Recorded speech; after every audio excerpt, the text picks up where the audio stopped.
제24장.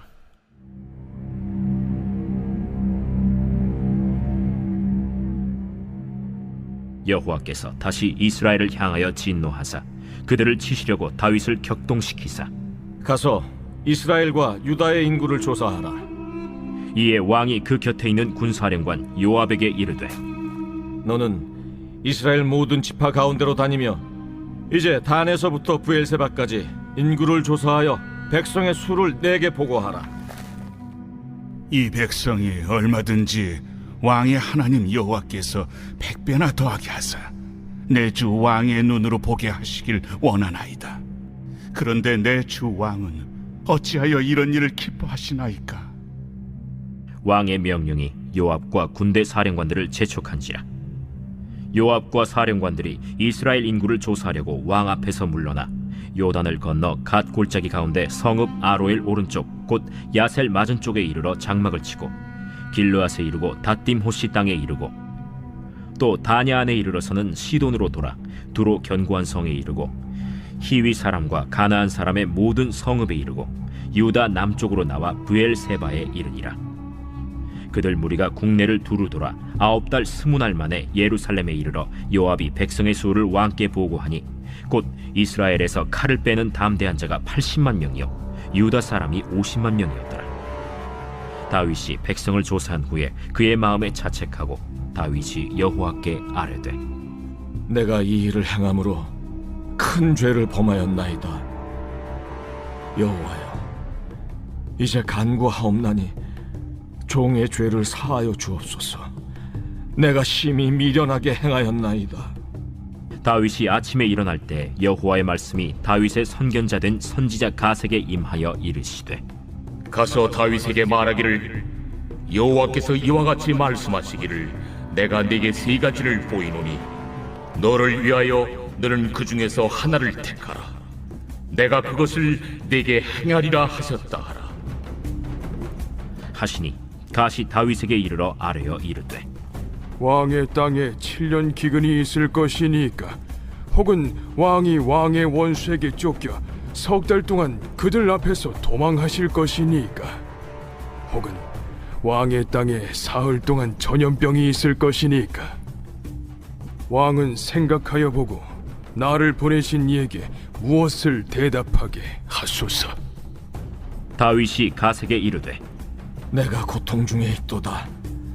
청하건대 여호와께서는 긍휼이 크시니 우리가 여호와의 손에 빠지고 내가 사람의 손에 빠지지 아니하기를 원하노라. 오늘 본문에 보시면은요, 이제 다윗이 실시했던 인구조사와 관련된 내용입니다. 그래서 1절에서 여호와께서 다시 이스라엘을 향하여 진노하사 그들을 치시려고 다윗을 격동시키사 가서 이스라엘과 유다의 인구를 조사하라 하신지라.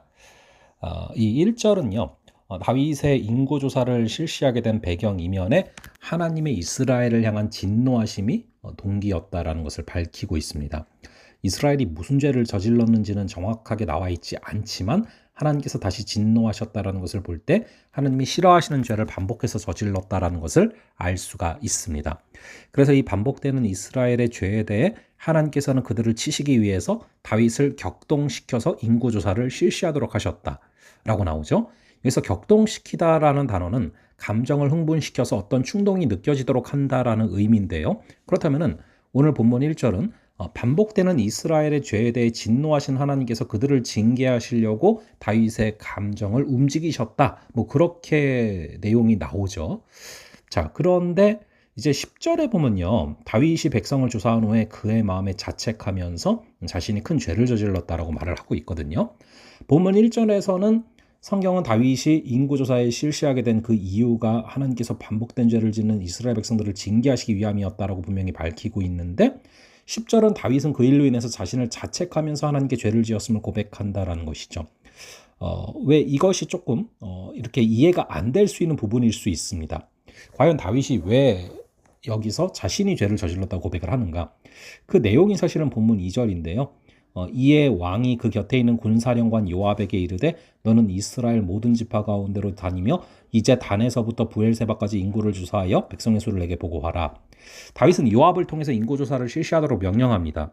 요압이 다윗의 군대 장관이었다라는 사실로부터 우리는 다윗의 인구 조사의 목적이 순수한 인구 조사라기보다는 다분히 군사적이다라는 걸 알 수 있어요. 이 부분에서 다윗이 왜 10절에서 자책하며 자신이 하나님께 죄를 범하였다라고 고백하는지 그 힌트를 얻을 수가 있습니다. 사실 이전에 다윗은 전쟁의 승패가 군사의 수가 많고 적음이 아니라 하나님께 있다라고 사무엘상 17장 47절에 그렇게 고백을 하거든요. 그런 다윗이 오늘은 인구조사를 하면서 다른 사람도 아닌 군대 장관 요압을 통해서 인구조사를 실시하는데 이것은 인구조사를 바탕으로 향후 전쟁에 대비하겠다는 인간적인 계산이 굉장히 강하게 올라온 행동이라는 것입니다. 그래서 앞으로의 전쟁들은 하나님보다는 자신의 군사력을 의지하겠다는 하나님께 대한 불신앙의 일면이 나타나고 있다는 것이죠. 아울러 자신이 지닌 군사력이 얼마나 강한지를 살펴봄으로써 이스라엘의 부강함과 자신이 지닌 권력을 자랑하고자 하는 교만함의 일면이 나타나기도 합니다. 그런 다윗의 의도를 간파한 요압이기 때문에 본문 3절에서처럼 다윗에게 어찌 그런 일을 하려고 하며 또 기뻐할 수 있느냐라고 충언을 하는 것입니다. 이후 인구조사를 마친 다윗은 그런 자신의 모습에 양심의 가책을 받고 또 주님께 자신의 어리석음과 죄를 고백하면서 용서를 구하게 됩니다. 하지만 다윗의 인구조사는 결과적으로 이스라엘 백성 7만 명이 전염병에 걸려 죽게 되는 그런 징계의 통로가 되는 것이죠. 여기서 우리가 하나님께서 이스라엘 백성을 징계하시는 과정에 다윗의 교만함이 일조했다라는 것을 분명히 알 수가 있습니다. 하지만 그럼에도 불구하고 하나님께서 어떻게 이렇게 인간의 감정과 생각을 조정하시지? 이런 느낌이 들 수가 있거든요. 이와 관련해서 사실은 이 본문과 똑같은 내용을 다루고 있는 본문이 바로 역대상 21장인데 역대상 21장 1절을 보시면은 사탄이 일어나 이스라엘을 대적하고 다윗을 충동하여 이스라엘을 계수하게 했다라고 기록이 되고 있어요. 주체가 사탄이라고 나와 있죠. 이렇게 오늘 본문과 차이가 있는 이유가 있습니다. 이것을 이해하기 위해서 여러분들이 좀 욥기를 떠올리실 필요가 있는데요.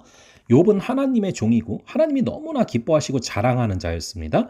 근데 사탄은 그것이 하나님을 사랑하는 게 아니다. 하나님이 주신 것을 사랑하는 것이다. 이 세상에 당신을 그렇게 섬기는 그런 사람 없다.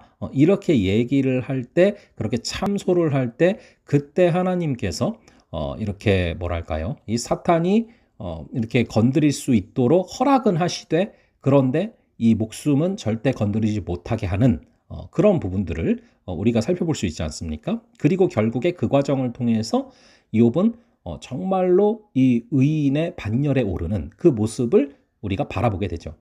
자, 그것과 흡사합니다. 그러니까 사탄이 이제 이스라엘 백성들이 하나님께 등을 돌리도록 계속 유도하고 싶었던 거예요. 그리고 하나님께서는 반복해서 죄를 짓는 이스라엘을 징계하려고 계셨죠. 그럴 때 사탄은 그 중심에 있는 다윗을 노립니다. 그를 시험해서 죄에 빠뜨림으로써 그를 도구로 공동체를 무너뜨리고자 하는 관계가 있는 것이죠.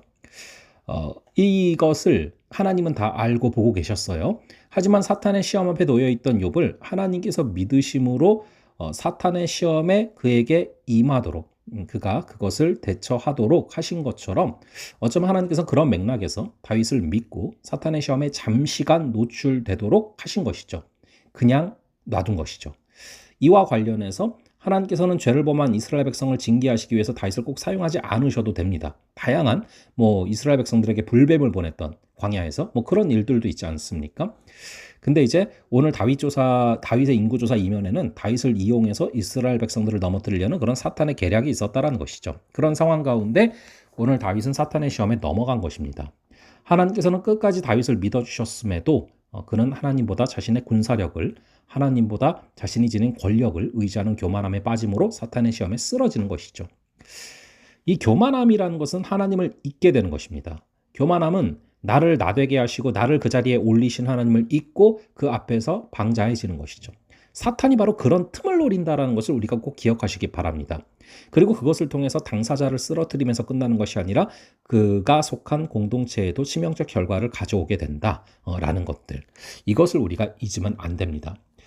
우리가 나의 나된 것이 다 하나님의 은혜다라는 것을 알고 겸손함 가운데 나아간다면 우리가 승리할 수 있지만 교만한 가운데 빠진다면 오늘 다윗처럼 사탄의 시험에 넘어지기는 어떤 그런 넘어지는 상황들 이런 것들을 우리가 겪을 수 있다라는 것을 알고 우리가 경계하면서 겸손하게 걸어갈 수 있는 그런 은혜가 있기를 바랍니다. 잠시 기도하겠습니다.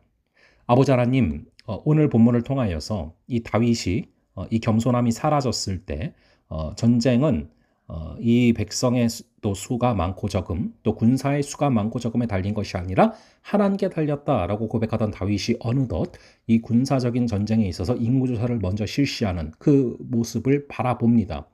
아버지, 우리 역시도 겸손함을 잃고 내 자신을 의지하며 교만함이 자라나기 시작할 때가 사탄의 공격을 받기 가장 쉬운 때다라는 것을 잊지 말게 하시고, 우리 주님의 마음이 온유하고 겸손하니 나의 멍에를 메고 내게 배우라 말씀하신 주님의 그 마음처럼 온유하고 겸손하게 걸어가는 그런 귀한 하루 되게 하여 주시옵소서. 우리를 붙잡아 주실 줄을 믿사오며 이 모든 말씀 우리 주 예수 그리스도의 이름으로 기도합니다. 아멘. 그럼 또 다음번에 뵙도록 하겠습니다.